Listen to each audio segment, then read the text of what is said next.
গোবিন্দপুর যুব সমাজের আয়োজনে গোবিন্দপুর কেন্দ্রীয় জামে মসজিদ মাঠে কেন্দ্রীয় জামে মসজিদ কমিটির উদ্যোগে আয়োজিত ৪৮তম তাফসীরুল কোরআন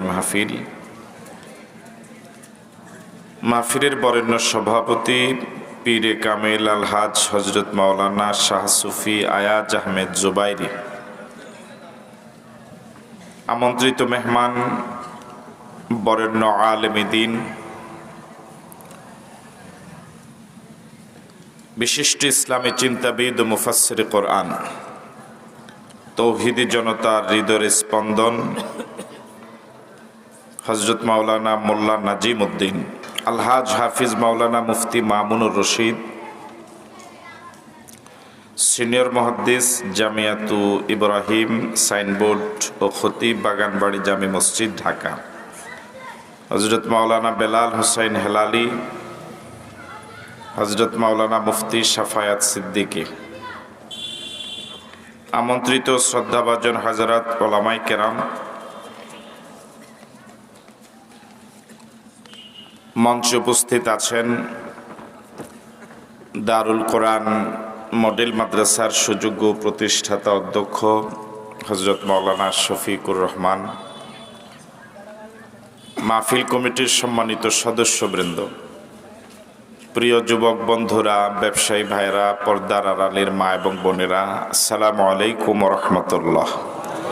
আল্লাহ সুবহানাহু ওয়া তাআলার শুকরিয়া জানাই যে মহান মুনিব অত্যন্ত দয়া করে মেহেরবানি করে আজকের এই সুন্দর আয়োজনে আমাদেরকে কোরআন মজিদ এবং রাসূলের হাদিস থেকে কিছু আলোচনা শোনার তৌফিক দিলেন। এই জন্য মন থেকে ইখলাসের সাথে সকলে মিলে পড়ছি আলহামদুলিল্লাহ। রাসূল করিম সাল্লাল্লাহু আলাইহি ওয়াসাল্লামের প্রতি দরুদ, যিনি বিশ্ব নবী, কুল কায়নাতের নবী। তিনি না এলে পরে, মালিক দয়া করে তাকে না পাঠালে পরে, যে রাসূল অন্ধকারাচ্ছন্ন পৃথিবীকে কোরআনের নূর দিয়ে আলোকিত করলেন, সে রাসূলের প্রতি আমরা সকলে পড়ছি সাল্লাল্লাহু আলাইহি ওয়াসাল্লাম। শুহাদায়ে কেরামদের আত্মার মাগফিরাত কামনা করছি। দ্বীনের জন্য, ইসলামের জন্য যারা জীবন দিলেন, মাজলুম হলেন, কবরে গেলেন, ফরিয়াদ করছি মালিক তাদের সকলকে শহীদ হিসেবে কবুল করো। 52 সনে ভাষার জন্য যারা জীবন দিলেন, ঈমান নিয়ে যারা কবরে গেলেন, আল্লাহ রাব্বুল আলামিন তাদের কবরগুলোকে জান্নাতের বাগান বানিয়ে দিক। ডিসেম্বর মাস বিজয়ের মাস, ও এই মাহফিল থেকে বিজয়ের বীর সেনানীদেরকে শ্রদ্ধার সাথে স্মরণ করি। আজ থেকে 50 বছর আগে তারা যদি সেই কঠিন সিদ্ধান্ত সেদিন নিতে ব্যর্থ হতেন, জীবন দেওয়ার মতো কঠিন সিদ্ধান্ত যদি না নিতেন, আমরা স্বাধীনতা পেতাম না। তারা দেশ এবং জাতির বিরাট উপকার করে গেলেন। স্বাধীনতার মতো একটি গুরুত্বপূর্ণ অমূল্য সম্পদ দেশবাসীকে দিয়ে গেলেন। আমাদের দায়িত্ব, আমাদের উচিত তাদের জন্য প্রাণ খুলে দোয়া করা। আমরা দোয়া করছি মালিক, যে সকল বীর মুক্তিযোদ্ধা, জাতির সূর্য সন্তান, ঈমান নিয়ে কবরে গেলেন, আল্লাহ রাব্বুল আলামিনের কাছে ফরিয়াদ, মালিক তুমি তাদের সকলকে শহীদ হিসেবে কবুল করো। এখনো যে সকল বীর মুক্তিযোদ্ধা জীবিত আছেন, আল্লাহ রাব্বুল আলামিন তাদের সহ আমাদের সকলকে ইসলামের জন্য কবুল করুক।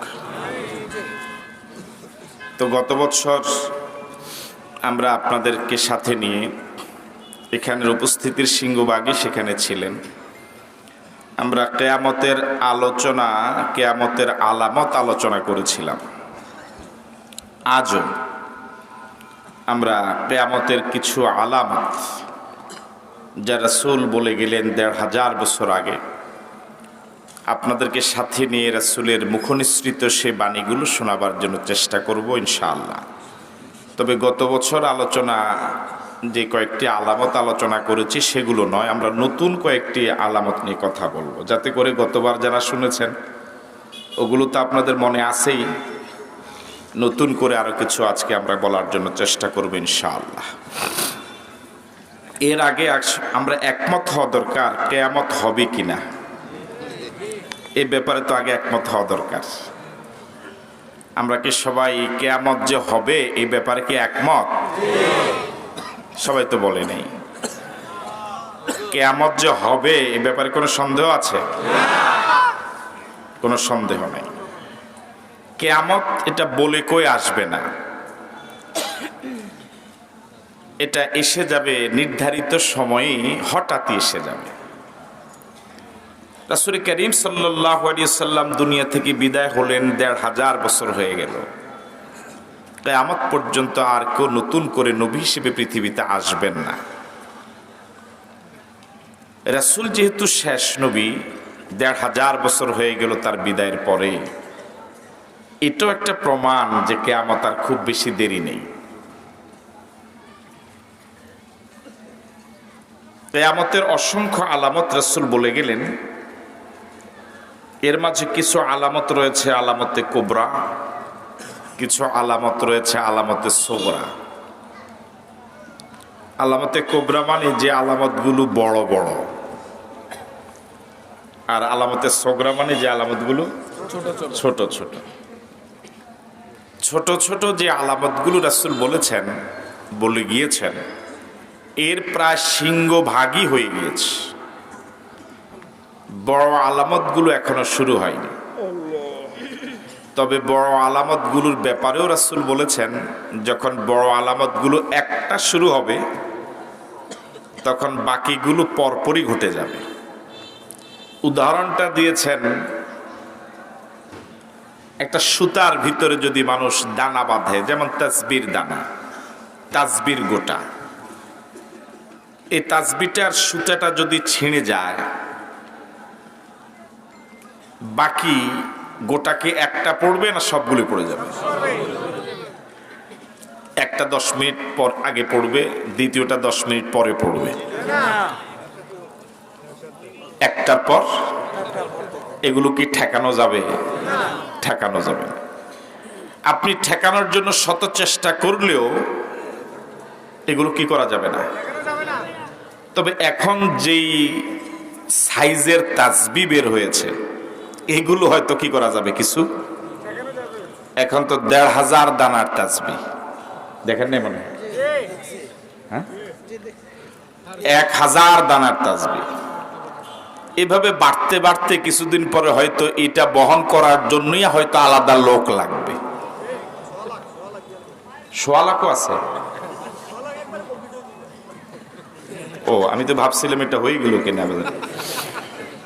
আমরা এটাকে অবজ্ঞা করছি না, কিন্তু তাসবিহকে নয়, বরং এই পদ্ধতি যেটা, এটা যেভাবে বাড়ছে, এটা বহন করাও তো একটা কষ্টকর ব্যাপার, ঠিক না? তো তাসবির দানা একবার যদি ছুটে যায় একটা, বাকিগুলো যেভাবে আর আটকানো যায় না, পরপর পড়েই যাবে। কিয়ামতের বড় আলামতগুলোর ব্যাপারে রাসূল বলেছেন, একটা যখন ঘটে যাবে বাকিগুলো সব টপ টপ করে হয়ে যাবে। ধরে নেন আগামী কয়েকদিন পরে যদি একটা শুরু হয়ে যায়, ভয় ঢুকছে মনে? হ্যাঁ, তাহলে বাকিগুলো অল্প সময়ের ভিতরে হয়ে যাবে।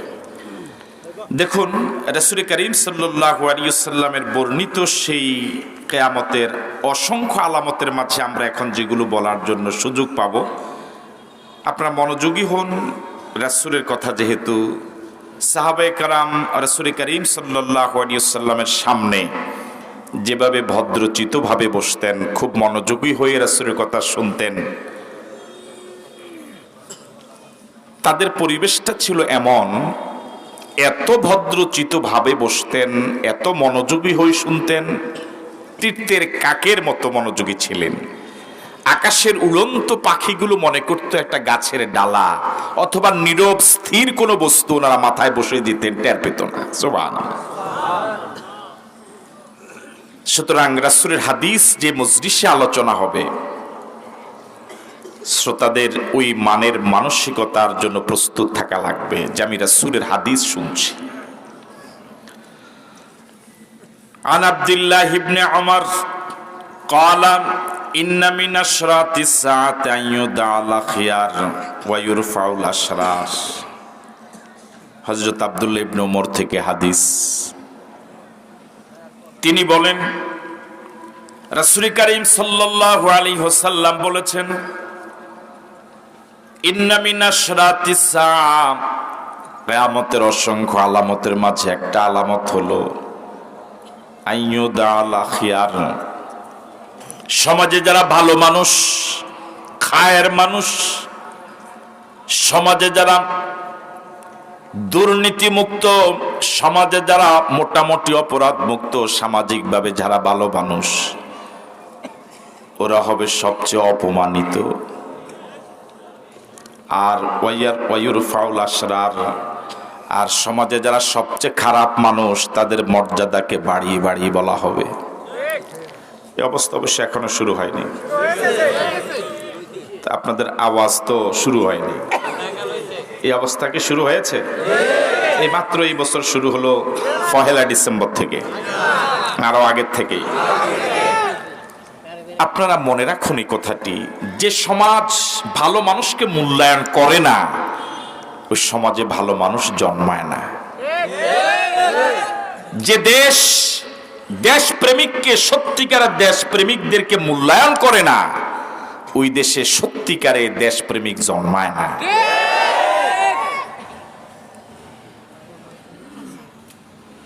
আপনি আপনার পরিবারের যে ছেলেটা পরিবারের জন্য সবচেয়ে ক্ষতিকর, মদ খায়, গাঁজা, হিরোইন, ইয়াবা খায়, চারিত্রিকভাবে অধঃপতিত, এই ছেলেটাকে যদি পরিবারের যারা অভিভাবক, যারা নিয়ন্ত্রক, যারা পরিবারকে কন্ট্রোল করে, পরিবার যারা পরিচালক, তারা যদি এই দুষ্ট ছেলেটাকে মূল্যায়ন করে, তাকেই যদি বেশি প্রায়োরিটি দেয়, তার প্রশংসায় যদি সর্বত্র করে, এই পরিবারের যে ছেলেটা ভালো, নামাজি, দিনদার, ফরহেজগার, মুত্তাকি, শিক্ষিত, দুর্নীতিমুক্ত, চারিত্রিকভাবে অধঃপতিত নয়, বরং চারিত্রিক দিক থেকে ভালো, ওই ছেলেটা কি এই অবহেলিত হতে হতে এই পরিবারে সময় দেওয়ার জন্য কি আর মানসিকভাবে প্রফুল্ল থাকবে? কথা বলেন, থাকবে? ঠিক একই অবস্থা সমাজ এবং রাষ্ট্রেরও। আপনি দেখুন, সর্বত্রই কি এক মহামারী আকার ধারণ করেছে রাসূলের এই হাদিসটা। মসজিদে যে লোকটা ভালো, ওই লোকটার কোনো কথার মূল্যায়ন হয় না, ঠিক নয় কি? মসজিদ কমিটির মিটিং এ বসেছে, অধিকাংশ কমিটিতে তো ভালো মানুষদেরকে সদস্য বানানো হয় না। আপনারা কি আমার সাথে একমত? পৃথিবীর শ্রেষ্ঠ জায়গা হলো জামে মসজিদ। ইবাদতের ভিতরে শ্রেষ্ঠ ইবাদত হলো নামাজ। মানুষের দেহের ভিতরে সবচেয়ে দামি অঙ্গ হলো কপাল। এই কপাল যে কাজে ব্যবহার হয়, এই ইবাদতটা শ্রেষ্ঠ ইবাদত। এটার নাম সালাত, এটার নাম নামাজ। এটা যে জায়গায় দেওয়া হবে সিজদা, এটার দাম পৃথিবীর সব জায়গা থেকে বেশি।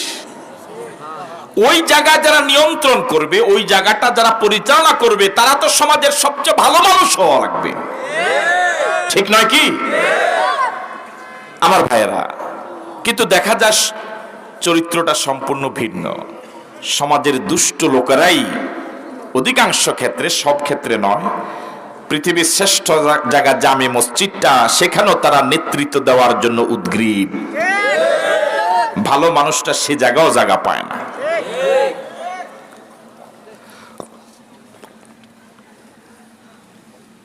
তাহলে রাসূল বলেছেন,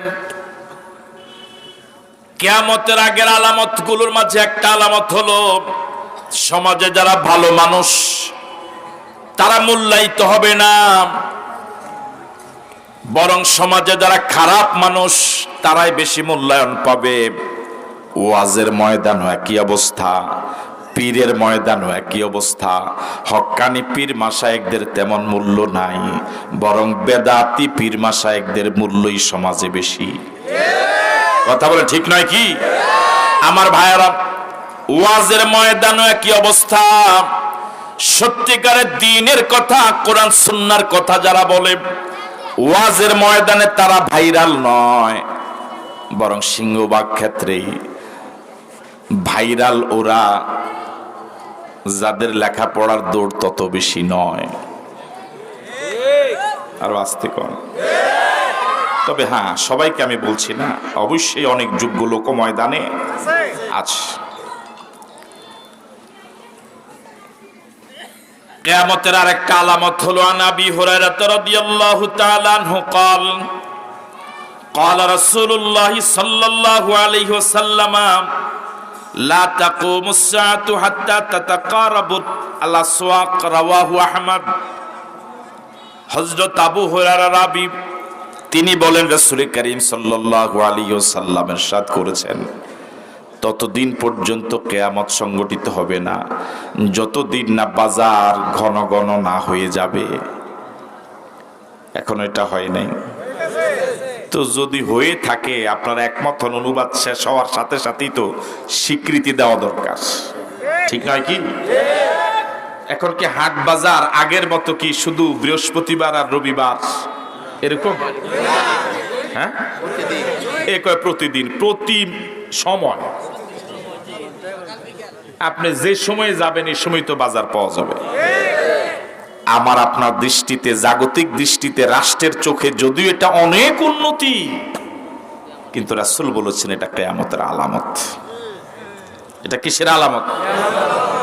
আমাদের ছোটবেলায় আমরা তো হাট বাজার করতাম, এখন অবশ্য করা লাগে না, না পরের বাড়িতে খাই। হ্যাঁ, আপনাদের তো ধারণা হুজুরদের কোনো হাট বাজার করা লাগে না। ছোটবেলায় শনিবার বুধবার ছিল বাজার, হাট বাজার, ঠিক নয়? আমাদের এলাকা ছিল শুক্রবার আর সোমবার, বৃহস্পতিবার রবিবার, এরকম ছিল হাট বাজার। এখন ওই বাজারের সাথে দোকান বাড়তে বাড়তে রাস্তার দোনো পাশে, এখন আপনার ঘরের নিজের বসত ঘরেরও সামনের রুম দোকান, পিছনে বসত ঘর। এখন কিন্তু আপনি আর বাজারে যাওয়া লাগবে না, আস্তে আস্তে এখন আপনার ঘরের দরজায় বাজার। তাহলে রাসূলের ১৫০০ বছর আগের কথাগুলো মনে হচ্ছে যেন রাসূল এই সময়ের জন্য বলেছেন, এই গতকালকে বলেছেন, আজকে বলেছেন, ঠিক নয় কি? এরকম কি আপনাদের কাছে মনে হয় না? মনে হয় কথাগুলো একেবারে জ্বলন্ত, একেবারে জীবন্ত, একেবারে বাস্তব। ওই রাসূল এই কথাগুলো বলে গেলেন, যে রাসূল জীবনে কোনোদিন অসত্য কথা বলেন নাই। মক্কার কাফের এবং মুশরিকরা আল্লাহর নবীর ব্যাপারে কত বাজে মন্তব্য করেছে। তারা বলেছে নবীকে পাগল, তারা বলেছে কবি, তারা বলেছে গণক, তারাই বলেছে জাদুকর। অশ্রাব্য ভাষায় গালি দিল, অকথ্য ভাষায় গালি দিল, আল্লাহর নবীকে মানসিকভাবে যন্ত্রণা দিয়েছে, যার ইতিহাস কম বেশ আপনাদের সকলেরই জানা। এই মানের জাত শত্রু যারা, তারাও আল্লাহর নবীর চরিত্রের ব্যাপারে কোনো মন্তব্য করতে পারে নাই। এই মানের জাত শত্রু যারা, তারাও আল্লাহর নবী জীবনে একটা মিথ্যা কথা বলেছেন এমন কথা বলে নাই। আল্লাহু আকবার। আমাদের রাসূল জীবনে একটাও সত্য কথা বলেছেন, এই কথা মক্কার কাফেররাও বলতে পারেনি। এমন নবীর উম্মত হতে পেরে খুশি না বেজার? এই জন্য মন থেকে বলেন আলহামদুলিল্লাহ, আবার বলেন আলহামদুলিল্লাহ, আরেকবার বলুন আলহামদুলিল্লাহ। রাসূল করিম সাল্লাল্লাহু আলাইহি ওয়াসাল্লাম বলেছেন, লা তাকুমুস সাআহ, ততদিন পর্যন্ত কিয়ামত সংগঠিত হবে না যতদিন না হাত্তা তাতাকারাবুল আসওয়াক, যতদিন না বাজার মানুষের একদম নাকের ডগা এসে যাবে, হাতের নাগালে এসে যাবে। দোকান একটার সাথে আরেকটা লাগতে লাগতে রাস্তার দুপাশে একদম বাড়ির ঘাটায়, ঠিক নয় কি?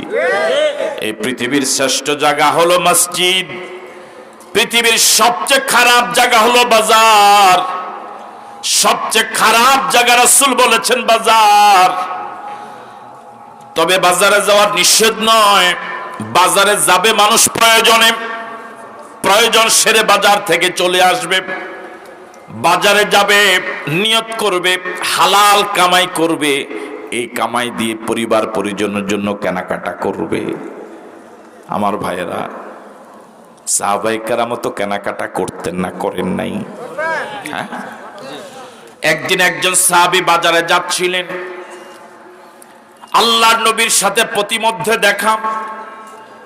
আল্লাহর নবীকে সালাম বিনিময়, আল্লাহর নবীর সাথে সালাম বিনিময় হলো। আল্লাহর নবী প্রশ্ন করলেন, যাও কোথায়? তিনি বললেন, বাজারে, কিছু কেনাকাটা আছে। রাসূল বললেন, তোমার কি কন্যা সন্তান আছে? তিনি বললেন, হ্যাঁ।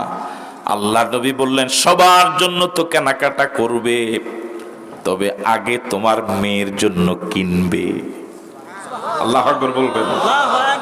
তোমার মেয়ের জন্য আগে কিনবা। মেয়ের জন্য তোমার যে বাজেট, এটা আগে, ওই বাজেট আগে পুরা করবা। ইসলাম বিরোধীরা, ইসলাম বিদ্বেষী যারা, ওরা বলে ইসলাম মহিলাকে সম্মান দেয় নাই, ইসলাম মেয়েদেরকে সম্মান দেয় নাই, তো কে দিয়েছে? যে যুগে মহিলাদের কোনো ইজ্জত ছিল না, সম্মান ছিল না, কন্যা সন্তানের পিতা হওয়াকে নিজের জন্য অপমানজনক মনে করা হতো, জীবন্ত মাটির নিচে চাপা দেওয়া হতো। ওই সময় ওই দুর্যোগ মুহূর্তে আল্লাহর নবী ঘোষণা করেছেন, মহিলাদের সম্মানের জন্য হাজার হাজার হাদিস। আল্লাহু আকবার। আমার ভাইয়েরা, আল্লাহর নবী একদিন বসা সাহাবায়ে কেরামদেরকে সাথে নিয়ে, আল্লাহর নবী দেখলেন হঠাৎ দূর থেকে নজর এলো, একজন বুড়ি মহিলা আসছেন এদিকে। আল্লাহর নবী দাঁড়িয়ে গেলেন। অন্য সাহাবায়ে কেরাম যারা আল্লাহর নবীর মজলিসে, কেউ টের পেলেন না এই বুড়ি মহিলার তথ্য পরিচয় কারো জানা নেই। সাহাবায়ে কেরাম অবাক হলেন। ওই মহিলা কাছে আসার পরে আল্লাহর নবী নিজের গায়ের চাদর মহিলার জন্য বিছায় দিলেন। সাহাবায়ে কেরাম আরো অবাক হলেন। একজন অপরিচিত বুড়ি মহিলার জন্য আল্লাহর নবী দাঁড়িয়ে যায়, আবার নিজের গায়ের চাদর বিছিয়ে দেয়। বিদায় হওয়ার পরে মহিলা আল্লাহর নবীকে, সাহাবায়ে কেরাম প্রশ্ন করলেন, ইয়া রাসূলুল্লাহ, বুঝলাম না ঘটনা, তিনি কে? আল্লাহর নবী বললেন, জন্মের আগে বাবাকে হারালাম, গর্ভধারিণী মায়ের কোলে কাকে চড়ে বড় হওয়ার সুযোগ পাই নাই। যে মহিলার দুধ পান করে আমি বড় হয়েছি, যার কোলে কাকে চড়ে আমি বড় হয়েছি, যে মহিলার দুধ খেয়ে আমি বড় হয়েছি, তিনি হলেন আমার সেই দুধ মা। আল্লাহ।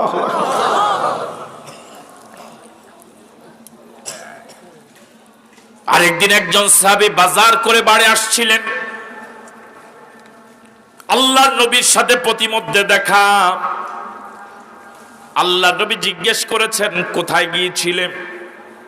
জবাব এলো, বাজারে কেনাকাটা করতে গিয়েছিলাম। আল্লাহর নবী জিজ্ঞেস করেছেন, সবার জন্য কি কেনাকাটা করেছো? জি হ্যাঁ। তোমার কি মেয়ে আছে? আছে।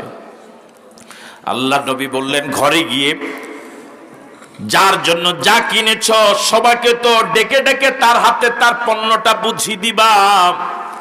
আমার পরামর্শ হলো, তোমার মেয়ের জন্য যেটা কিনেছ, মেয়েকে আগে ডাকবা, তার হাতে আগে তুলে দিবা। আল্লাহু আকবার। আমরা যারা কন্যা সন্তানের পিতা আছি, এই মাঠে পরামর্শ থাকবে, মেয়েদেরকে স্নেহ করুন, মেয়েদেরকে আদর করুন। আপনার একটা কন্যা সন্তানকে যদি আপনি আদব আখলাক শিখান, ধর্মীয় জ্ঞানে তাকে সমৃদ্ধ করেন, পর্দা পুশিদা শিখান, আমার ভাইয়েরা, একজন আল্লাহওয়ালা, আল্লাহর খাস বান্দি হিসেবে যদি তাকে পরিপূর্ণভাবে প্রশিক্ষণ দিয়ে তোলেন, আপনার পুরা জীবন তাকে যে লালন পালন করলেন, কি বিশাল সওয়াব আপনার আমার জানা নাই। আমার ভাইয়েরা, এই জন্য আজ এই ময়দানে যারা বাবা আছেন, ছেলেকে স্নেহ করবেন, মেয়েকে করবেন। আমার ভাইয়েরা সবাইকে করুন। তবে একটা সময় যখন মেয়েদের কোনো মর্যাদা ছিল না, সে সময় রাসূল মহিলাদের এই মর্যাদা দিয়েছেন। বলতেছিলাম বাজারের কথা, বাজার খারাপ, এরপরও কিন্তু যাওয়ার প্রয়োজন আছে, আছে না নাই? বাজারে যাব, নিয়ত থাকবে অসংখ্য আল্লাহর বান্দার সাথে দেখা হবে, সালাম বিনিময় হবে। আমি বাড়িতে বসলে এত আল্লাহর বান্দাকে সালাম দেওয়ার সুযোগ পাবো না, বাজারে গেলে পরে অসংখ্য আল্লাহর বান্দাকে আমি সালাম দিতে পারবো। আসসালামু আলাইকুম, আমি তার জন্য দোয়া করব, সেও আমার জন্য দোয়া করবে।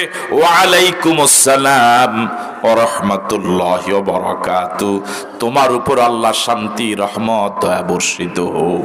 সুবহানাল্লাহ। এখন তো সমাজে আগের মতো সালামের প্রচলন তেমন দেখা যায় না, ঠিক নয় কি? আপনাদের এলাকায় কেমন আমার জানা নাই। ছোটবেলায় যখন মক্তব শিক্ষা ছিল, ছেলে মেয়েরা দল বেঁধে সকালবেলা ফজরের পরে মক্তবে যেতেও, যার সাথে দেখা হতো তাকে সালাম দিত। সকালবেলা তো পুরা গ্রাম সালামের বন্যা হয়ে যেত। কথা বলেন ঠিক নয় কি? এখন শিশুদেরকেও আমরা সালাম শিখাই না, বড়রাও কাউকে সালাম দেই না। রাসূল কারীম সাল্লাল্লাহু আলাইহি ওয়াসাল্লাম বলেছেন, আল বাদিউ বিস সালাম বারিউ মিনাল কিবার, সর্বপ্রথম যে সালাম দেয় সে অহংকার থেকে মুক্ত হয়ে যায়। আল্লাহু আকবার। আমি আপনাকে প্রথমে সালাম এই জন্যই দিতে পারি নাই, আমার ভিতরে অহংকার। আমি প্রধান বক্তা, আমি আলেম, আমি পীর, আমি টাকাওয়ালা, আমি কেন আগে সালাম দেব? এই মানসিকতার লোক অবশ্য বাংলাদেশে নাই। কথা বলেন, আছে না নাই? আমি মসজিদের ইমাম, আমি খতিব, আমি কোন মুসল্লিকে আগে সালাম দেব? মুসল্লি আগে আমাকে সালাম দিবে। আমি উস্তাদ, আমি কেন আগে ছাত্রকে সালাম দেব? এই জাতীয় মানসিকতার লোক সমাজে আছে না নাই? সালাম দেওয়ার ক্ষেত্রে কোনো ছোট বড় নাই, পীর মুরিদ নাই, ইমাম মুসল্লির কোনো পার্থক্য নাই। মুসলমান বুঝলেই তাকে আগে সালাম দিতে হবে। আল্লাহু আকবার। রাজি?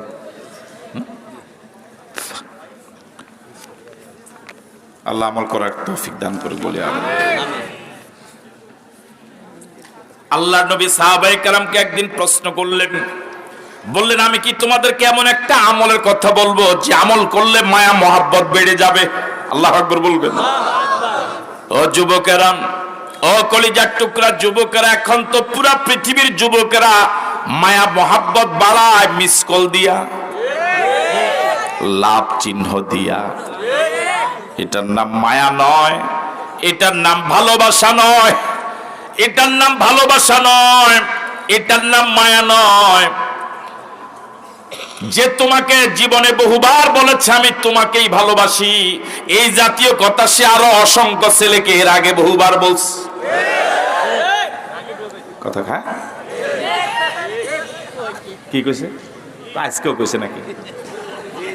আমার ভাইয়েরা, তুমি নিশ্চিত থাকো, ও কলিজার টুকরা যুবকেরা, তোমার যদি কি মর্যাদা। হাতি যদি তার দেহ দেখতো, হাতি তো তার দেহ দেখে না। ও যুবক, ও কলিজার টুকরা যুবক, তুমি তো তোমার মর্যাদা বুঝো না। আল্লাহর নবী যখন দ্বীনের দাওয়াত দিয়েছিলেন, রাসূলের বিরোধিতা যারা করেছিল সবাই বুড়া, সবার বয়স ছিল 40-এর উপরে। আর যারা রাসূলকে সহযোগিতা করেছিলেন, যখন আল্লাহর নবী মক্কায় চরম অসহায়, চরম অবহেলিত অবস্থায় আছেন, তখন রাসূলের পক্ষে জীবন বাজি রেখে সহযোগিতার হাত যারা বাড়িয়ে দিয়েছিলেন, তাদের সবাই ছিলেন যুবক। আল্লাহু আকবার। এই দেশের প্রত্যেকটি গণতান্ত্রিক আন্দোলনে যুবকদের অবদান, ভাষা আন্দোলন, স্বাধীনতা যুদ্ধ, মুক্তিযুদ্ধ, নেতৃত্ব যারা দিলেন, যারা মাঠে ময়দানে কাজ করলেন, যারা জীবন দিলেন, সিংহভাগ ছিলেন যুবক। এই দেশে ইসলামী আন্দোলনের জন্য, একামতে দ্বীনের জন্য অসংখ্য যুবক এই ময়দানে রক্ত ঢেলেছে। কত আল্লাহর বান্দা যুবক, তাদের বুকের তাজা রক্ত দিয়ে রাজপথ লাল হয়েছে। আমার ভাইরা, এখনো মাহফিলগুলোতে যুবকদের উপচে পড়া ভিড়, ঠিক নয়? আজকের এই মাহফিলও দেখেন অসংখ্য যুবক।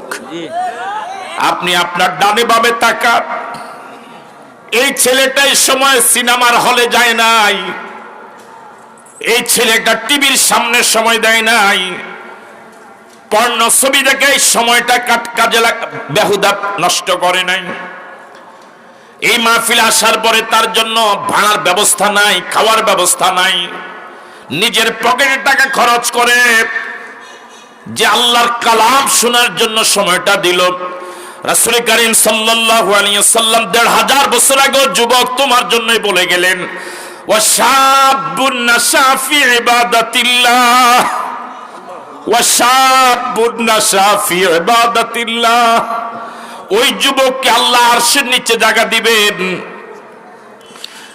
যেদিন আরশের ছায়া ছাড়া কোনো বিকল্প ছায়া পাওয়া যাবে না। পায়ের নিচের জমিন যেদিন তামা হয়ে যাবে, মাথার উপরে সূর্য এসে যাবে, সূর্যের সবগুলো মুখ যেদিন জমিনের দিকে দেওয়া হবে, সূর্যের প্রখরতা যেদিন ৭০ গুণ বেড়ে যাবে, হাসরের ময়দানে এমন কঠিন বিপদের দিনে মানুষগুলো পানি পানি বলে চিৎকার করবে, নাফসি নাফসি বলে রব উঠবে। ওই দিন মালিক দয়া করে যে ৭ শ্রেণীর মানুষকে আরশের নিচে জায়গা দিবেন, তার মাঝে হলো একদল হলো যুবক। ওয়াশাবুন ওয়াশাবুন ওয়াশাবুন নাশা ফি ইবাদাতিল্লাহ।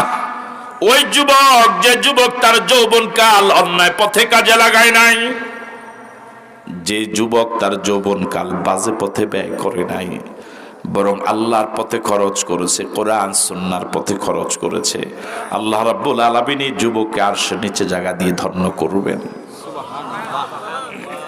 ও যুবক, রাসূলের এই হাদিসটা যদি তোমার বিশ্বাস হয়ে থাকে, আর তুমি যদি হাসরে ময়দানে আরশের নিচে ছায়া পেতে চাও, বিনয়ের সাথে বলি, অনুরোধ করে বলি, এখন যে তোমাকে জীবন দিয়ে ভালোবাসে বলে তোমাকে বিপথে নিয়ে যাচ্ছে, তুমি একটু চিন্তা করো, এই অবস্থা যদি তোমার মরণ হয়, তুমি কি আরশের নিচে ছায়া পাবা? তুমি বিশ্বাস করো, তুমি বিশ্বাস করো, তোমার এখন মনে প্রচন্ড আবেগ, প্রচন্ড আবেগ, তুমি আবেগ তাড়িত হয়ে যে ঘোড়াকে তুমি দৌড়াচ্ছ, এই ঘোড়াকে যদি বিবেক দিয়ে নিয়ন্ত্রণ না করো, আবেগের স্পিড ব্রেকার হলো, আবেগের হাইড্রোলিক ব্রেক হলো বিবেক। বিবেক দিয়া যদি তোমার এই আবেগের ঘোড়াকে যদি তুমি নিয়ন্ত্রণ না করো, তোমার জন্যই তো রয়েছে জাহান্নামের আগুন। একটু চিন্তা করো, এই দেহটাকে তো এখন কত সুন্দর করে নাদুস নুদুস করেছ, এই দেহটা কেমনে জাহান্নামের আগুনে জ্বালাবা? কেমনে তোমার এই দেহটা জাহান্নামের আগুনে জ্বলবে? তোমার এখন গরম সহ্য হয় না, তোমার বাবার টাকা আছে, তুমি বলো তোমার রুমের ভিতরে এসি লাগায় দেওয়ার জন্য, তোমার বৃদ্ধ মা এবং বাবার রুমে এসি নাই, তুমি কিন্তু গরম সহ্য করতে পারো না, তোমার বাবা তোমার রুমে এসি লাগিয়ে দিয়েছে, সামান্য গরমে তোমার এসি লাগে। জাহান্নামের আগুন, জাহান্নামের আগুন, জাহান্নামের আগুনে জ্বলতে পারবা কেমনে? যদি তুমি নিশ্চিত থাকো যে জাহান্নামের আগুনে আমি জ্বলতে পারবো, তাহলে যেভাবে চলছো এভাবেই চলো, কেউ তোমাকে বাধা দিবে না। আর যদি মনে করো যে ৪০-৪৫ জন লঞ্চের ভিতরে আগুনে দগ্ধ হয়ে মারা গেল, নিশ্চয় ফেসবুকে দেখেছ কবরগুলো সারি সারি, কার কবর কোনটা লাশই চিনা যায় না, কবর চিনার তো প্রশ্নই আসে না। এর ১ ঘন্টা আগেও এরা কখনোই কল্পনা করে নাই যে ১ ঘন্টা পরে আংরা হবে। মানুষের জীবনটা কত ক্ষণস্থায়ী, মানুষের জীবনটা যে এত মূল্যহীন, মানুষের জীবনটা যে এত ক্ষণস্থায়ী। মহিলা হেঁটে যাচ্ছে রাস্তা দিয়ে, নির্মাণাধীন বিল্ডিং থেকে একটা লোহার শাবল পড়ল, হাঁটার দৃশ্যটা যারা দেখেছেন, নিশ্চিন্তে সাবলীল ভাবে সে হেঁটে যাচ্ছিল। হয়তো বাসায় যাওয়ার তাড়া, বাসায় গিয়ে হয়তো স্বামীর জন্য ভাত রেডি করে রেখেছে, স্বামীকে খাওয়াবে। হয়তো তার সন্তান বাসাতে মায়ের জন্য অপেক্ষা করছে, মা আসবে, ছেলে মেয়ের মুখে ভাত তুলে দিবে, রান্না করা ভাত তুলে দিবে। কে জানতো? 1 সেকেন্ড সময় নেই নাই, এটা পড়লো, পড়ে সাথে সাথে শেষ। আইনামা কুনতুম ইউদরিকুমুল মাউত ওয়ালাউ কুনতুম ফি বুরুজিম মুশাইয়াদা। আইনামা কুনতুম ফি আইনামা কুনতুম ইউদরিকুমুল মাউত ওয়ালাউ কুনতুম ফি বুরুজিম মুশাইয়াদা। যে লাশগুলো, লাশ হলো, আংরা হলো লঞ্চের ভিতরে, যারা ভিডিওটা দেখেছেন কত আত্মচিৎকার করেছে তারা বাঁচার জন্য। চতুর্দিকে পানি, থই থই করে পানি। 1.5-2 ঘন্টা, 3-4 ঘন্টা সাঁতরিয়েছে প্রচন্ড শীতের রাতে। কেউ কেউ পাড়ে এসেছে।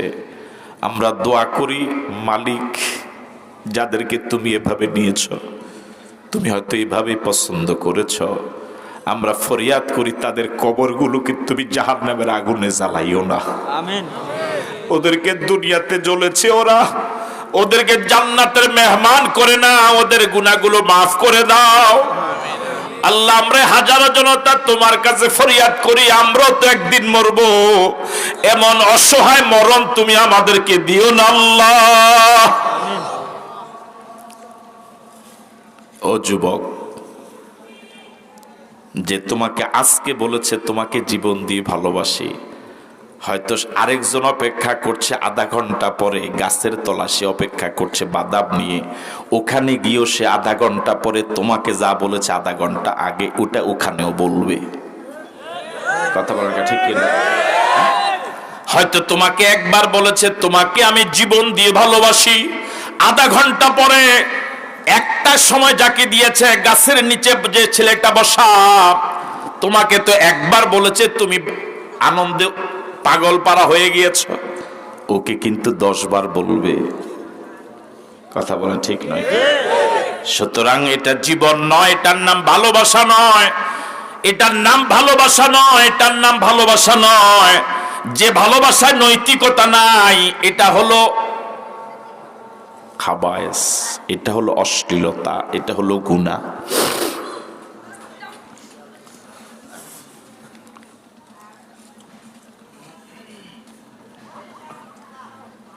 কোন কথা থেকে গেলাম?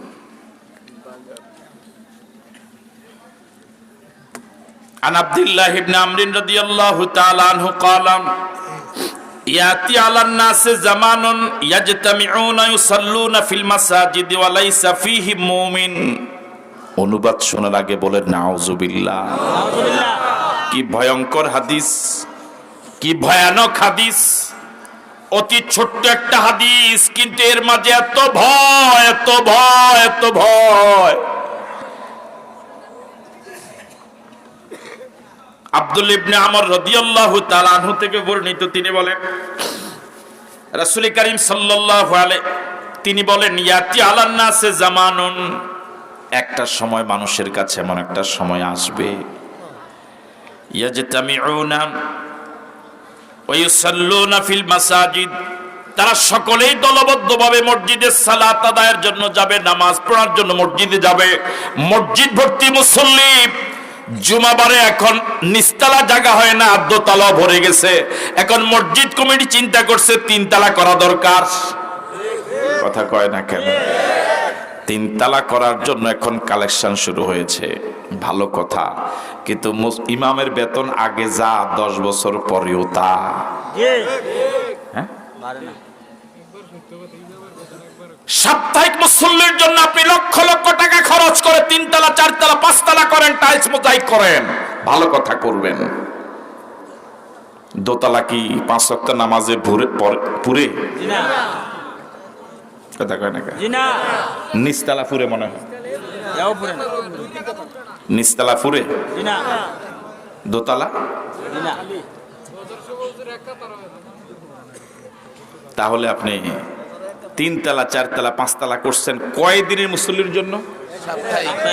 হ্যাঁ, সপ্তাহে 1 দিনের মুসল্লির জন্য। এরা বাকি 6 দিন যায় কই? কথা বলেন না কেন?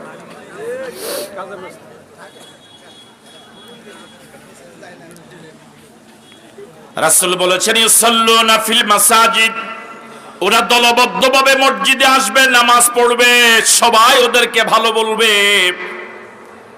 রাসূল বলেছেন হাদিসে আব্দুল্লাহ ইবনে ওমর বলেছেন ওয়ালাইসা ফীহি মুমিন, এদের মাঝে একজনও ইমানদার নাই। নাউযুবিল্লাহ। হাদিসটা সহজ না, অনেক ভয়ঙ্কর। এদের মাঝে একজনও ইমানদার নাই। এবার আপনার যদি ব্যাখ্যাটা বুঝে না আসে,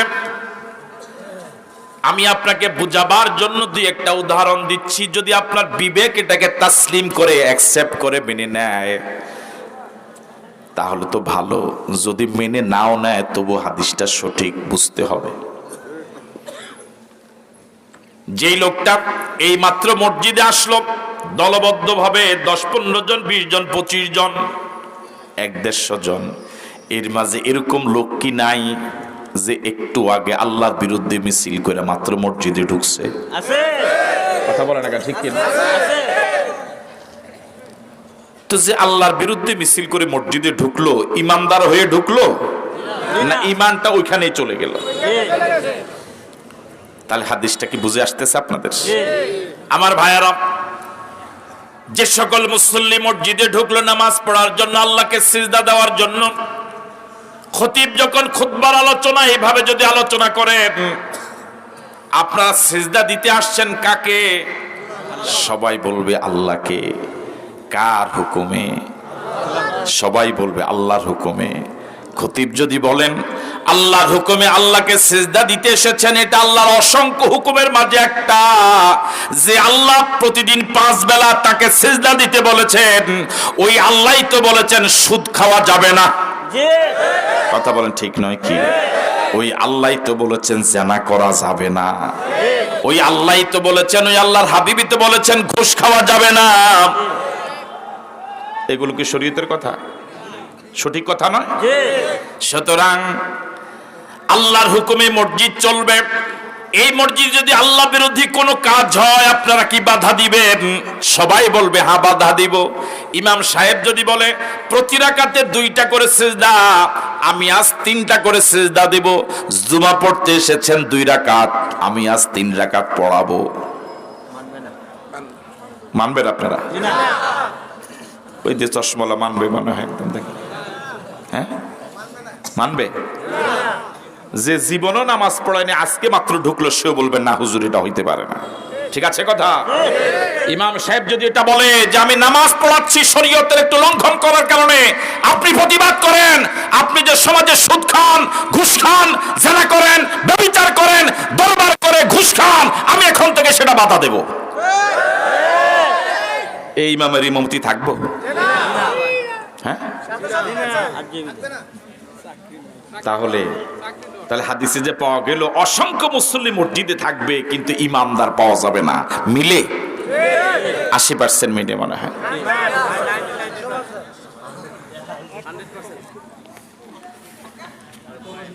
عن ابي هريره رضي الله تعالى عنه قال قال رسول الله صلى الله عليه وسلم يكون في آخر الزمان دجالون كذابون ياتونكم من الحديث بما لم تسمعوا أنتم ولا آباؤكم فإياكم وإياهم لا يضلونكم ولا يفتنونكم رواه مسلم। হাদিসটা মুসলিম শরীফের। হযরত আবু হুরায়রা বলেন রাসূল করিম সাল্লাল্লাহু আলাইহি ওয়াসাল্লাম ইরশাদ করেছেন ইয়াকুনু ফি আখিরিজ জামানে দাজ্জালুন কাজ্জাবুন, শেষ জামানায় শুধু দাজ্জাল পাওয়া যাবে আর কাজ্জাব পাওয়া যাবে। শেষ জমানা অসংখ্য দাজ্জাল আর অসংখ্য কাজ্জাব। দাজ্জাল শব্দটা বাংলায় আমরা বুঝি, কত একটা দাজ্জাল। আবার কোন কোন এলাকায় গ্রাম্য ভাষা করতে এটা খেনে দাজ্জাল, খানে দাজ্জাল নাকি, এটার অর্থ আমিও জানি না, কিন্তু এটা দুই একবার কানে আসছে। কি খেনে না খানে? কাজ্জাবুন মানে মিথ্যাবাদী, শুধু মিথ্যা, শুধু মিথ্যা, শুধু মিথ্যা। যখন স্টেজে আসে এমন পাতলা পাঞ্জাবি গায়ে দেয় মনে হয় ফেরেশতা নামছে। কথা কয় না ঠিক কিনা? ফি আখিরিজ জামানে দাজ্জালুন, ফি আখিরিজ জামানে কাজ্জাবুন। শেষ জামানে অসংখ্য দাজ্জাল পাওয়া যাবে, অসংখ্য কাজ্জাব পাওয়া যাবে। এখনো হয় নাই। ইয়াতুনাকুম মিনাল হাদিসি বিমা লাম তাসমাউ আনতুম ওয়ালা আবাউকুম। এই দাজ্জাল এবং কাজ্জাবেরা এমন অসংখ্য হাদিস তোমাদেরকে শোনাবে, এই হাদিস তোমরা নিজেরা জীবনও শুনো নাই, তোমাদের বাপ দাদাও শুনে নাই। মাঠে আছেন আপনারা? আমার কথা না রাসূলের কথা। রাসূল বলেছেন বিমা লাম তাসমাউ আনতুম, যে হাদিস তোমরা নিজেরাও শোনো নাই, ওয়ালা আবাউকুম, তোমাদের পূর্বপুরুষ সদ্য গোষ্ঠীও শুনে নাই। কি চমৎকার শব্দ রাসূল বললেন, তুমিও শুনো নাই, তোমার পূর্বপুরুষও কেউ। এক ওয়াজ এরকম শুনলাম, আমি এমন এক কিতাব পড়ে আজকে আপনাদেরকে ওয়াজ করতে আসছি। এই কিতাব এভাবে উল্টানো যায় না, সংজ্ঞা দিয়ে উড়ন লাগে। কথা কয় না, সংজ্ঞা বুঝে? হ্যাঁ হ্যাঁ, মই মই, হ্যাঁ আমি তো এটা আমার আঞ্চলিক শব্দ চলে আসছে। কি কি এটা? মই। এত উঁচা কিতাবে, এত বড় কিতাব, মই দিয়া উঠা লাগে। এই পৃথিবীতে এই কোরআন মজিদ থেকে দামি কালাম কি আর আছে? 1.5 ঘন্টার ওয়াজে একটা আয়াত পাওয়া যায় না। এমন হাদিস বলে জীবনেও কেউ শুনে নাই। আর পাবলিক মনে করে কত বড় হুজুর, কিভাবে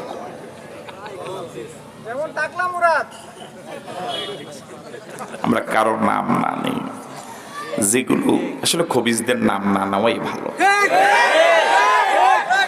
বিমা লাম তাসমাউ আনতুম ওয়ালা আবাউকুম, এমন হাদিস তারা বলবে, এমন হাদিস তারা বলবে, এমন ওয়াজ করবে যে হাদিস তুমি নিজেও শুনো নাই, তোমাদের বাপ দাদাও শুনে নাই।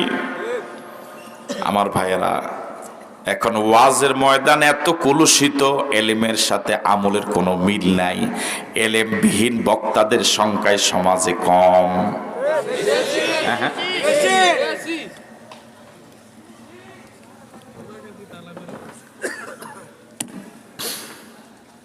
যিনি দাঈল আল্লাহ হবেন, আল্লাহর বান্দাদেরকে আল্লাহর পথে ডাকবেন, কোরআনের পথে ডাকবেন, কি বিশাল যোগ্যতা তার হওয়া দরকার, ইখলাসটা কত নিরেট হওয়া দরকার, আমলটা কত পরিচ্ছন্ন হওয়া দরকার।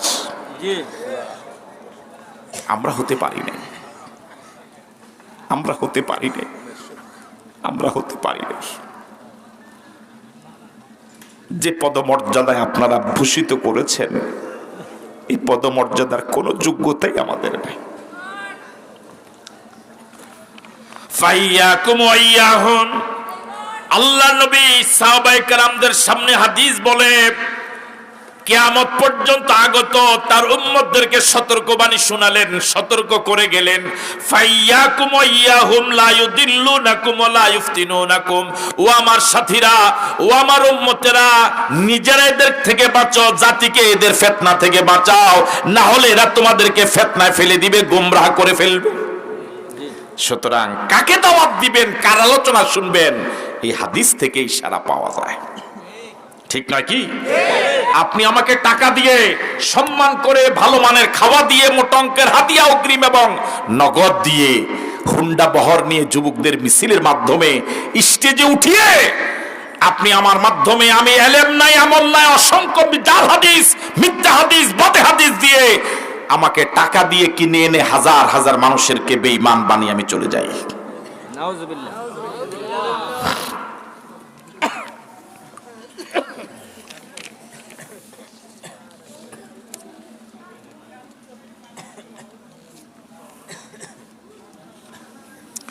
عن أنس رضي الله تعالى عنه قال قال رسول الله صلى الله عليه وسلم إن من أشراط الساعة أن يرفع العلم ويظهر الجهل ويفشو الزنا ويشرب الخمر ويذهب الرجال وتبقى النساء حتى يكون ل50 امرأة قيم واحد رواه البخاري হাদিসটি এসেছে বুখারী শরীফে। রাসূল করিম সাল্লাল্লাহু আলাইহি ওয়াসাল্লাম ১৫০০ বছর আগে বলে গেলেন, ইন্না মিনাশ শারাতিস সাআ, নিশ্চয় শুনে রাখো আমার উম্মতেরা, কিয়ামতের অসংখ্য আলামত, এর মাঝে কিছু আলামত এই হাদিসে পাওয়া যাবে। ইন্না মিনাশ শারাতিস সাআ ইউরফাল ইলম, কিয়ামতের একটা আলামত হলো এলেম উঠে যাবে। কি উঠে যাবে? আল্লাহ রাব্বুল আলামিন এলেমকে টেনে হিসড়ে উঠাবেন না, বরং ওয়ালাকিন ইয়াকবিজু বিকাবজিল উলামা। রাসূল বলেছেন বড় বড় আলেমরা মরে যাবে, বড় বড় আলেমদেরকে আল্লাহ রাব্বুল আলামিন দুনিয়া থেকে নিয়ে যাবেন। বড় বড় আলেমদের মৃত্যুর কারণে, মৃত্যুর মাধ্যমে এলেম সমাজ থেকে উঠে যাবে। এরকম নয় যে এই টিস্যু পেপারটা এখান থেকে আমি টেনে বের করলাম, এরকম নয় যে আল্লাহ পাক এলেম মানুষের সিনা থেকে এভাবে টেনে বের করে দিবেন, এরকম নয়, বরং বড় বড় আলেমদের মৃত্যু ঘটানোর মাধ্যমে এলেম উঠে যাবে। একটা সময় এমন হবে যার কাছে ফতোয়া জানতে চাইবে সে নিজেও জানে না, সে নিজেও গুমরা, জাতিকে গুমরা বানায়। এলেম উঠে যাবে। আমার ভাইয়েরা, কয়েক সমাজ কয়েক গ্রাম তালাশ করলো হক্কানি আলেমের প্রচন্ড অভাব। আপনাকে আমার সাথে একমত? ওয়ায়াজহারুল জাহাল, অজ্ঞতা বেড়ে যাবে, মূর্খতা বেড়ে যাবে। এমন এমন কথা বলবে, আয়াত পড়বে একরকম, অনুবাদ আরেক রকম, আয়াতের সাথে অনুবাদের মিল নাই, আয়াতের সাথে ব্যাখ্যার মিল নাই। কথা কয় না কেন? জামা টুপি মেকআপ ঠিক করতেই তো সময় যায়, আর এই এলেম ঠিক করবো কোন সময়? কথা কয় না কেন? নিজের মেকআপ, ঘড়ি, জামা, পাঞ্জাবি, গাড়ি টাড়ি এগুলো ঠিক করতেই তো সময় যায়। ওয়ায়াফশুজ জিনা, রাসূল বলেছেন কিয়ামতের আলামতের আরেকটা অন্যতম আলামত হলো ইয়াফশুজ জিনা, সমাজে জিনা ব্যভিচার বেড়ে যাবে, জিনা ব্যভিচার বেড়ে যাবে। এখনো বাড়ে নাই, ইয়ার পরে আর বাড়বো কি? আমি বলে থাকি আমার ভাষায়, সাগরের গভীর জলরাশির ভিতরে জলজ প্রাণীগুলো যেভাবে ডুবে আছে, মাছগুলো যেভাবে ডুবে আছে, আমার মন বলে গোটা পৃথিবী জেনার মহাসাগরে এভাবে ডুবে আছে। বিশ্বাস করেন আর নাই করেন, শুধু শহরে নয়, শহরে নয়, গ্রাম অঞ্চলে এমন অনৈতিক অসংখ্য কাজ, এত জানা, এত জানা, এত জানা। কিয়ামতের আরেকটা আলামত হলো জানা বেড়ে সহজ হয়ে যাবে, বিবাহ কঠিন হয়ে যাবে। এখন এটা হয় নাই। কত যুবক বিবাহ কঠিন হওয়ার কারণে বিবাহ করতে পারে না, 10 লাখ টাকা মোহর লাগে। অথচ রাসূল বলেছেন ওটাই কল্যাণকর বিয়ে, যে বিয়েতে মোহর ধার্য হবে কম, খরচ হবে কম। রাসূল বলেছেন একরকম, আর আমরা করি আরেক রকম। কথা বলে ঠিক কিনা? এমনকি দুঃখজনক হলেও সত্য, মাঝে মাঝে কিছু এই বিয়ে শাদীর পূর্বের প্রস্তুতিমূলক বৈঠকে উপস্থিত থাকা লাগে, মুরব্বিয়ানা করা লাগে। হ্যাঁ, যদিও বয়স কম, অনেকে মুরব্বী হিসেবে মানে। যদি শরীয়তের এই কথাটা ওই বৈঠকে বলি, ওই বৈঠকে যারা ওলামায়ে কেরাম আছে তারাও মানতে চায় না, কয় না হয় না, হুজুর হয় না এটা, হুজুর এত খিঁচছেন না, আমরা বলে খিঁচি, সব কি মানন যায়নি। বিয়েটা কঠিন হয়ে যাওয়ার কারণে জানাটা সহজ হয়ে গেছে। জেনাটা হয়ে গেল সহজ, যেটা কবিরা গুনাহ ঈমান চলে যাওয়ার মতো কারণ, ওটা হয়ে গেল সহজ, ওটা হয়ে গেল সহজপন্ন। আর যে বিয়েটা ছিল ফরজ, যে বিয়েটা ছিল চরিত্র হেফাজতের গ্যারান্টি, ওটা হয়ে গেল একেবারে কঠিন আকার। রাসূল বলেছেন ওয়াফশুজ জিনা ওয়াফশুজ জিনা, জিনা ব্যভিচার বেড়ে যাবে। আমি একটা হাদিস আগে বলতে গিয়ে ওই ছেলেদের ভালোবাসা বোঝাতে গিয়ে শেষ অংশ বলতে পারি নাই, একটু বুঝে বলেছি কোন কথা না বললাম, এই শব্দ থেকে আবার মনে পড়ছে আলহামদুলিল্লাহ। ওই হাদিসের শেষ অংশ বলতে পারি নাই। রাসূল সাহাবায়ে কেরামকে বললেন, আমি কি তোমাদেরকে এমন একটা আমলের কথা বলবো যে আমল করলে পরে ভালোবাসা বেড়ে যাবে? এখান থেকে গিয়েছিলাম, মনে আছে? আমি কি তোমাদেরকে এমন একটা আমলের কথা বলবো যে আমল করলে পরে ভালোবাসা বেড়ে যাবে? ওইখান থেকে গিয়েছিলাম ছেলেদের অনৈতিক ভালোবাসা, ওটার নাম ভালোবাসা নয়। মা যে ছেলেকে যেটা ভালোবাসে এটার নাম ভালোবাসা, এটার নাম পবিত্র ভালোবাসা। সন্তান বাবাকে যে ভালোবাসা দেয় এটা হলো পবিত্র ভালোবাসা। স্বামী স্ত্রীকে যে ভালোবাসা দেয়, স্ত্রী স্বামীকে যে ভালোবাসা দেয়, এটা হলো পবিত্র ভালোবাসা, যে ভালোবাসার মাঝে সওয়াব আছে। আল হুব্বু ফিল্লাহ ওয়াল বুগযু ফিল্লাহ, আমি কাউকে ভালোবাসবো শুধু আল্লাহর খুশির জন্য, কারোর প্রতি অন্তরে ঘৃণা রাখবো তাও আল্লাহর খুশির জন্য। যার সাথে সম্পর্ক রাখলে আমার আল্লাহ বেজার হয়, তার সাথে সম্পর্ক রাখা যাবে না। রাসূল জবাবে সাহাবায়ে কেরাম বলেছেন, হ্যাঁ বলুন। রাসূল বলেছেন উফশুস সালামা বাইনাকুম, সে আমলটা হলো সালাম বাড়ায়া দাও, পরস্পরে সালাম দাও, ঘন ঘন সালাম দাও, তাহলে দেখবা ভালোবাসা বেড়ে যাবে। আল্লাহু আকবার। সালাম এমন এক জরুরি আমল। রাসূল বলেছেন হাদিস, একজনের সাথে আপনার দেখা হয়েছে, সালাম দিলেন, উনি জবাব দিল, এই 1 মিনিট পরে উনি একটা দেয়াল অথবা গাছের আড়াল হয়ে আবার দেখা হয়েছে, আবার কি দাও? এখন যদি আপনি এই আমল করতে যান, ধরে নেন ওখানে গাছ আছে, তো এটা দেয়াল আছে, এই বিল্ডিংটার এই পাশে সালাম দিচ্ছেন, একটু পরে আবার দেখা হইলো, আবার সালাম দিচ্ছেন, কত আমার লোক মস্কারি করে, কি কয় এটি, কি কয় এটি? হ্যাঁ হ্যাঁ, এটা কইব, কবিতা হাগল হয়ে গেছে, এই ওনারা সালাম দিল, কিরে ভাই কথা কয়নি, এরকম করে। এই ঘরের এই পাশে ওই পাশে গিয়ে যদি সালাম দেন,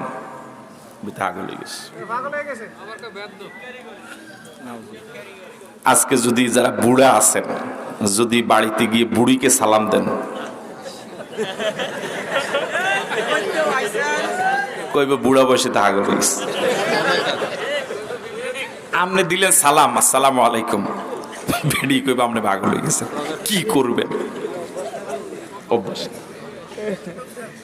আসুন আমরা অভ্যাস করি, আমরা অভ্যাস করি, আমরা অভ্যাস করি। আপনি একে অপরকে সালাম দেন, আপনি আপনার ছেলেকে সালাম দেন, আপনি আপনার আদরের মেয়েকে সালাম দেন।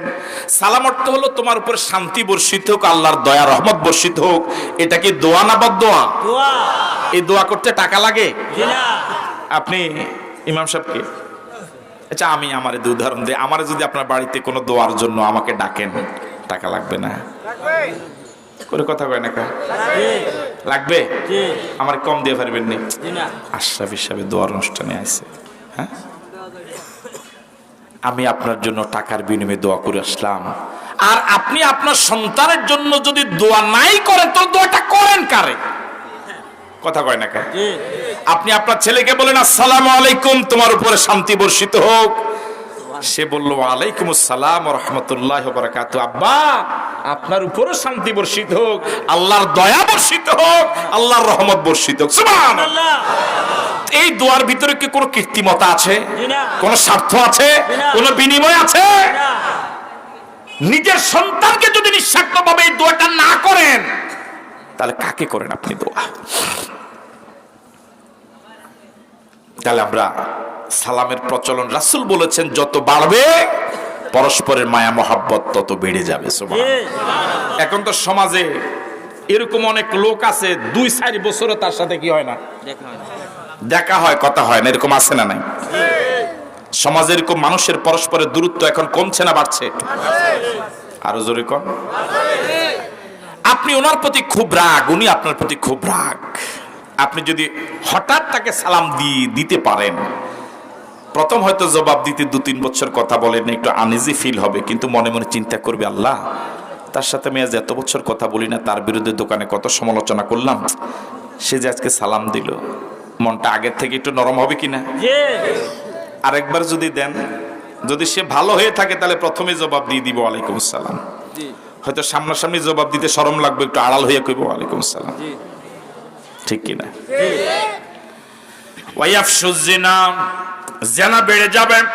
ওয়াইশরাবাল খামার, মদ পান বেড়ে যাবে। এখন সমাজে মদ পান নাই, এই দেশে যত মদ সব হুজুরেরা খায়। হ্যাঁ, হুজুরা মদ খায় এ পর্যন্ত দেখছেন হাসা করে? এরপরও সব দোষ কার?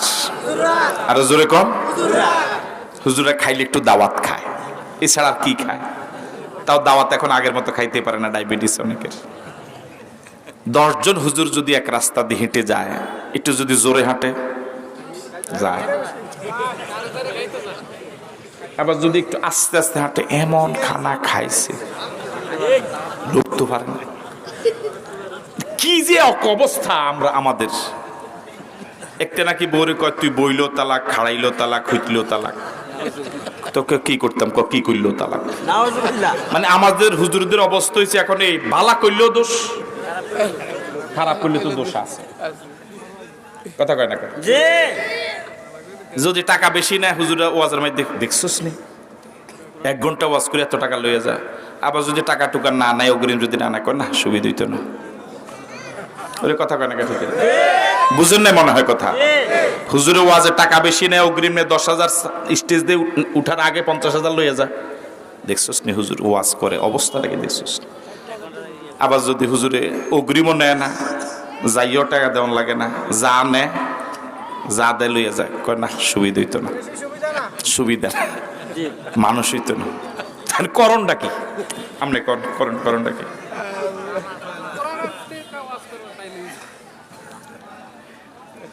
ওয়ায়াযহাবুর রিজাল, রাসূল বলেছেন কিয়ামতের আগের আরেকটা আলামত হলো পুরুষের সংখ্যা বেড়ে যাবে, মহিলার সংখ্যা বেড়ে যাবে, পুরুষের সংখ্যা কমে যাবে। ওয়ায়াবকান নিসা, মহিলার সংখ্যা বেড়ে যাবে, পুরুষের সংখ্যা আস্তে আস্তে যুদ্ধের কারণে। হ্যাঁ হ্যাঁ, বিভিন্ন যুদ্ধ, এই যুদ্ধ বিভিন্ন করোনা মহামারীতে মহিলা মরছে কম, পুরুষ মরছে বেশি। হিসাব কি রাখেন আপনারা? মহিলা মরছে খুব, পুরুষ মরছে অনেক। বিভিন্ন দুর্ঘটনায়, দুর্যোগে, মহামারীতে, যুদ্ধে, বিভিন্ন কারণে পুরুষের সংখ্যা কমতে কমতে এত কমবে, হাত্তা ইয়াকুনা লি50 ইমরাতান কাইয়্যিমুন ওয়াহিদুন। রাসূল বলেছেন প্রতি 50 জন নারীর জন্য একজন সক্ষম পুরুষ পাওয়া যাবে। একজনের ভাগ্য কত? আল্লাহু আকবার। চিন্তা করেন না। আল্লাহু আকবার। আমার ভাইরা কপাল আর বড় করে টুপি খুলিয়ে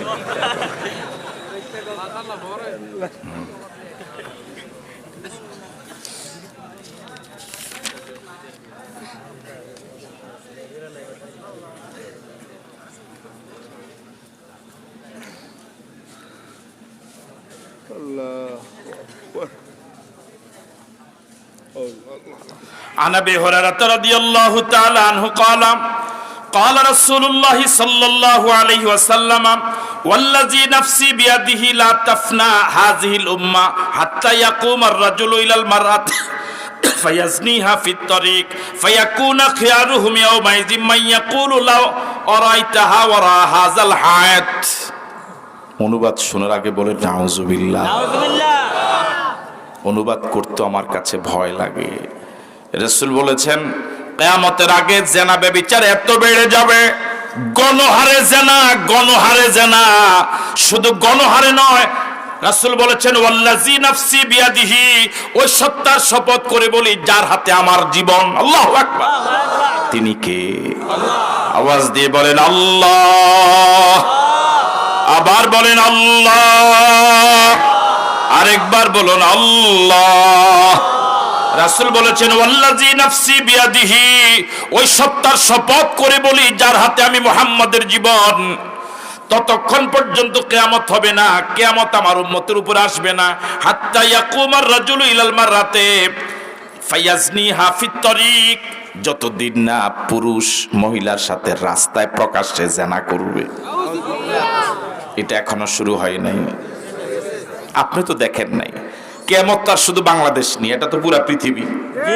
কথা বলে না কেন? এই হাদিস তো আর শুধু বাংলাদেশ নিয়ে না, এটা তো পুরা পৃথিবীতে। আমার ভাইয়েরা,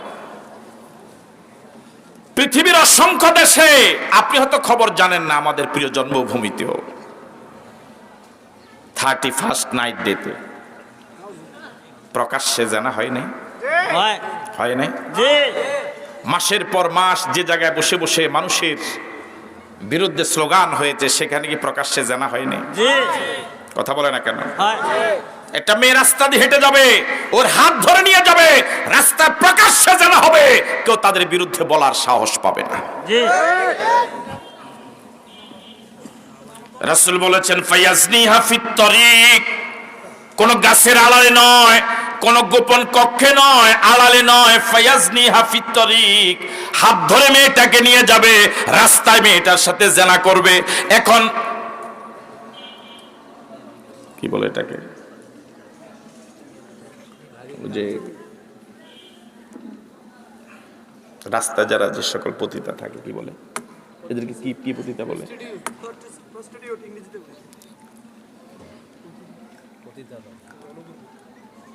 যৌনকর্মী। এদের নাম কি? যৌনকর্মী। মূলত নামটা আগে ছিল পতিতা, এখন এটাকে আধুনিক রূপ দিছে।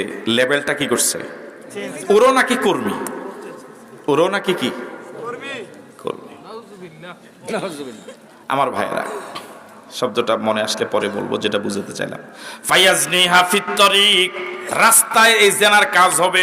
এই যৌনকর্মীরা রাস্তায় আমার ভাইরা জেনা করবে। এটা মনে বাংলাদেশে নাই? হ্যাঁ, ও শব্দটা মনে আসছে, ভাসমান। ভাসমান যৌনকর্মী, ঠিক না? এদেরকে কি বলা হয়? ভাসমান। মানে কোথাও ঘর বাড়ি যাওয়া লাগবে না, আপনি রাস্তায় জেনার কাজটা সারতে পারবেন। নাউজুবিল্লাহ বলবেন না। এরা ভাসমান, এরা আপনাকে তালাশ করবে, আপনাকে নিয়ে যাবে, আপনি ওদের তালাশে আছেন। তাহলে আমাদের দেশও ফায়াজনিহা ফিত তরিক, ফায়াজনিহা ফিত তরিক, রাস্তায় ভাসমান যৌনকর্মী পাওয়া যাবে, রাস্তায় জেনা ব্যভিচার হবে, রাস্তায় প্রকাশ্যে জেনা হবে, পাশ দিয়ে মানুষ হেঁটে যাবে, একটু লজ্জাও তাদের হবে না। রাসূল বলেছেন ফায়াকুনা খিয়ারুহুম ইয়াউমাইযিম মান ইয়াকুলু লাউ রাআইতাহু রা হাযাল হায়াত। রাসূল বলেছেন ওই সময় সবচেয়ে ভালো মানুষ ওই যে বলবে এই কাজটা এখানে না করে একটু আড়ালে গিয়ে তো করতে পারতা। বাধা দেওয়ার লোক পাওয়া যাবে না, বরং এতটুকু যে বলবে, রাসূল বলেছেন এই যুগের সে হলো আবু বকর ওমরের মতো। বুঝেন নাই? রাসূল সাহাবায়ে কেরামের সামনে বলছেন, ও আমার সাহাবীরা শুনো, কিয়ামতের আগে এমন একটা অবস্থা হবে, একটা মেয়েকে ধরে নিয়ে যাবে, ভাসমান যৌনকর্মী পাওয়া যাবে, রাস্তায় প্রকাশ্যে জানাবে, বিচার হবে, রাষ্ট্রীয়ভাবে বাধা হবে না, নিষিদ্ধ হবে না, কেউ বাধা দেওয়ার সাহস পাবে না। মাঝে মাঝে হয়তো দুই একজন মন থেকে ঘৃণা করবে, এতটুকু যে বলবে প্রকাশ্যে না করে একটু আড়ালে গেলেও তো পারতে, এতটুকু যে বলবে। রাসূল বলেছেন এই যুগে আবু বকর ওমরের মর্যাদা যা, ওই যুগে এই লোকটার মর্যাদা তা। তাহলে মানুষের অন্যায় কাজের বিরোধিতা করার স্পিরিট কমতে কমতে কমতে কোন অবস্থা গিয়ে ঠেকবে? এখন তো সকল অন্যায় গা সওয়া হয়ে গেছে, চোখের কাছে দেখতেও ভাল লাগে, শুনতেও কি লাগে।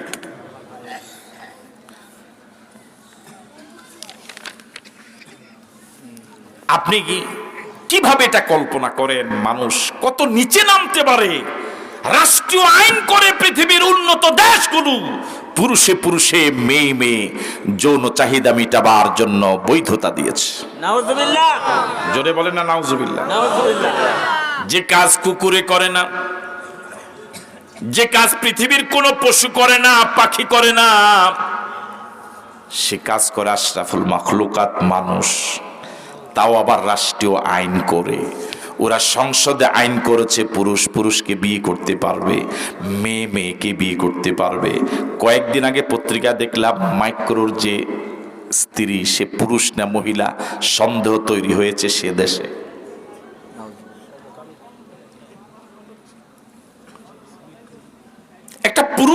কুকুর কোনোদিন একটা পুরুষ কুকুরকে ব্যবহার করে না। করে? আপনার কি মাঠে আছেন? একটা কুকুরের দেহে যৌন চাহিদা জাগে বছরে মাত্র একবার। কয়বার? একবার। 12 মাসে একটা বার মাত্র তার দেহে যৌন চাহিদা জাগে। সে তো এই যৌন চাহিদাটা মিটাবার জন্য পাগল হয়ে যাওয়ার কথা, যেহেতু বছরে কয়বার? একবার। সে এটা মিটাবার সুযোগ পুরা বছরে একবার পায়, সে তো পাগলের মতো হয়ে যাওয়ার কথা। তখন পুরুষ না মহিলা এটা তালাশ করার চিন্তাও তার ব্রেনে আসার কথা নয়। কিন্তু এরপরও এত পাগল সে হয় নাই যে পুরুষ কুকুরটা আর একটা পুরুষ কুকুরকে ব্যবহার করেছে। কিন্তু মানুষ সারা বছর যার জীবনে যৌবন, সারা বছর যার জীবনে যৌবন, সে কেমনে এমন পাগল হয়, কেমনে এমন রুচিহীন হয় আরেকটা সমবয়সের সমপর্যায়ের সমলিঙ্গের কে ব্যবহার করে। এই জন্য আল্লাহ রাব্বুল আলামিন বলেন, উলাইকা কাল্লানাম, উলাইকা কাল্লানাম, উলাইকা কাল্লানাম বালহুম আযাল্লু। এরা চার পায়ে জানোয়ার, এরা চার পায়ে জানোয়ার, এরা চার পায়ে জানোয়ার, বরং বালহুম আযাল, চার পায়ে জানোয়ার থেকেও খারাপ। চার পায়ে জানোয়ার কুকুরে কাজ করে না, মানুষে কাজ করে। কথা বলেন ঠিক নয় কি?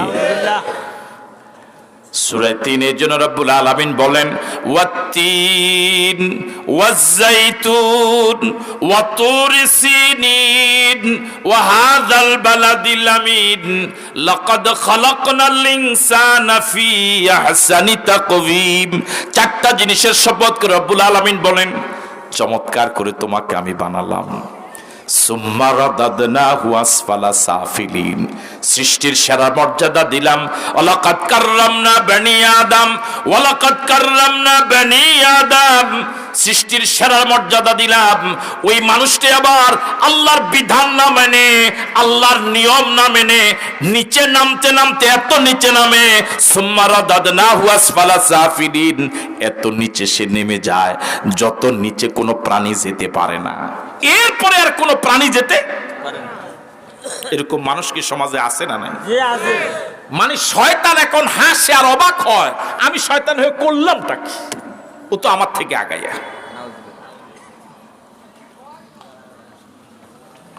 মাথায় আনারস দেখছেন না? মাথার চুলের মধ্যে কি করছে? আবার এলে আছে।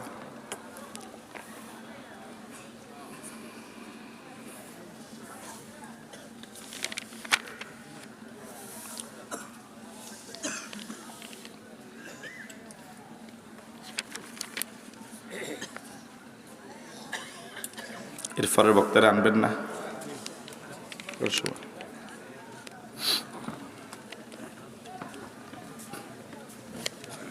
ওনারা তো বিরক্ত হয়, একজনের কথা কতক্ষণ শুনবে?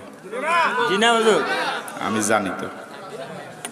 عن ابي هريره رضي الله تعالى عنه ان رسول الله صلى الله عليه وسلم لا تقوم الساعه حتى يقاتل المسلمون اليهود فيقتلهم المسلمون حتى يختبي اليهودي من وراء الحجر والشجر।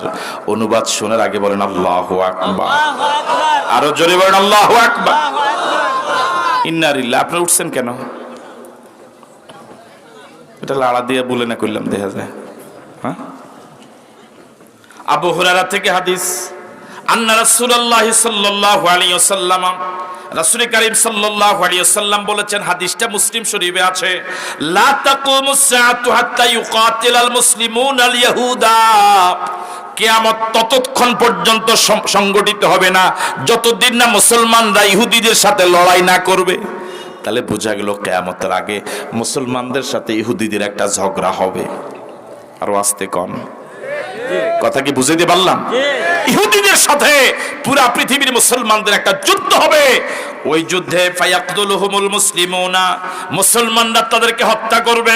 মুসলমানদের হাত থেকে, মায়ের থেকে বাঁচার জন্য তারা পাথর এবং গাছের আড়ালে গিয়ে পালাবে। এমন মায়ের মুসলমানরা দিবে, মায়ের খাইয়া আমাদের দেশে যেটাকে বুত হয়ে যাবে। কি হয়ে যাবে? মুসলমানদের আঘাত থেকে তাফাদ্দাল। ভালো আছেন? আলহামদুলিল্লাহ। সবাই কোথায়? হুগলি আপনি যে মাহফিলে গেছিলেন ফরিদগঞ্জ। হ্যাঁ মাশাআল্লাহ। জি সালাম। একসাথে আমরা এই যে আমি বয়ান করছিলাম মনে ও আছে আচ্ছা, জি জি, হ্যাঁ। ঢাকায় থাকি। তো ইহুদি মুসলমানদের আক্রমণ থেকে বাঁচার জন্য পালাবে গাছের আড়ালে, পাথরের আড়ালে। কিসের আড়ালে? পাথরের আড়ালে, গাছের আড়ালে। ফায়াকুলু শাজার ইয়া মুসলিম ইয়া আব্দুল্লাহ হাযা ইহুদিয়ুন খালফি ফাকতুল। যেই পাহাড়, যে পাথরের পিছনে পালাবে, পাথরের জবান খুলে যাবে। যে গাছের আড়ালে পালাবে, গাছের জবান খুলে যাবে। গাছ এবং পাথর বলবে, ও মুসলমান, এই আমার পিছনে ইহুদি পালিয়েছে, তাকে ধর, তাকে মার। আল্লাহু আকবার বলবেন না? শুধুমাত্র একটা গাছ কথা বলবে না, তার নাম গারকাদ। এই জন্য বর্তমানে ইসরায়েলি ইহুদিরা এই গাছটা বেশি লাগায়। তারা সমানে জাতীয়ভাবে, রাষ্ট্রীয়ভাবে শুধু গারকাদ গাছ লাগায়। কার আক্রমণ থেকে বাঁচার জন্য? মুসলমান মানে অন্য দেশের। বলেন না যে আমাদের মায়ের থেকে বাঁচার জন্য। বলেন কাদের আক্রমণ থেকে বাঁচাবার জন্য?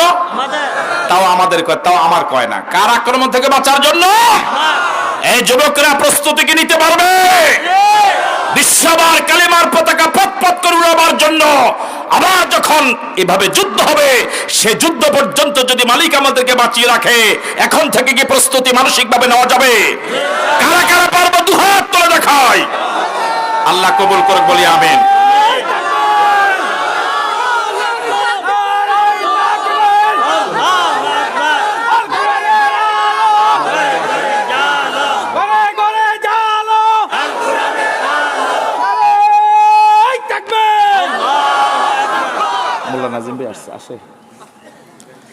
জি, আজকের বরেণ্য মেহমান আলহাজ হাফিজ মাওলানা মুফতি মামুনুর রশিদ মহতারাম এসেছেন স্টেজে। তার গুরুত্বপূর্ণ আলোচনা শুনবেন।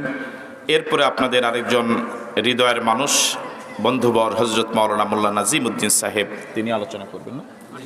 হ্যাঁ, আপনাদের দুজন অতীব গুরুত্বপূর্ণ মেহমান, তাদের মুখনিসৃত কথাগুলো চমৎকারভাবে তারা উপস্থাপন করবেন।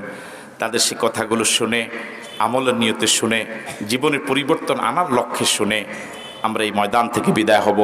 এই আহ্বান রেখে আপনাদের সকলকে মোবারকবাদ, ধন্যবাদ জানিয়ে আমার জন্য দোয়া চেয়ে আমি বিদায় নিচ্ছি। আসসালামু আলাইকুম ওয়া রাহমাতুল্লাহি ওয়া বারাকাতুহু।